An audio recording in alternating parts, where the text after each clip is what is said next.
वक्रतुंड महाकाय सूर्यकोटी. आपल्याकडे एखादं पाहुणा आला गणपती बाप्पा पाहुणा आहे का नाही आपल्याकडं. समजा बाबा आपल्याकडे पाहुणा आला एखादा, आणि एखादं पाहुणं आलेलं असलं आणि ते जर शरीरानं असं भक्कम असलं जाडजुड, तर आपण त्याला म्हणतो का ए जाड्या, म्हणतो का. पण महाकाय म्हणजे काय बरं जाऊ द्या. वक्रतुंड म्हणजे तुंड म्हणजे तोंड, आणि वक्र म्हणजे वाकड्या तोंड्याच्या हे मोठ्या पोटाच्या. ही काय स्तुती आहे का.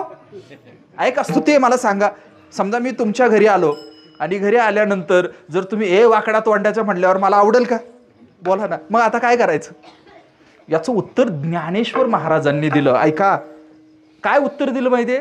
सद्गुरू ज्ञानेश्वर महाराज असं म्हणाले, गोड म्हणाले, माऊली म्हणाले ना, ती इतकं सुंदर म्हणाले. अहो माऊली असं म्हणाले की गणपती वाकड्या तोंडाचा आहे का. हो आहे, पण कुणाला आहे माहितीये, जे मूर्ख आहे ना त्यांना आहे. मूर्ख आहे त्यांना आहे. जो ज्ञानी आहे, ज्याला अक्कल आहे, जो शहाणा आहे ना, त्याच्यासाठी गणपती वाकड्या तोंडाचा नाही, तर गणपतीची तोंड त्याच्यासाठी सोंड जी आहे ना त्याच्यासाठी सरळ आहे.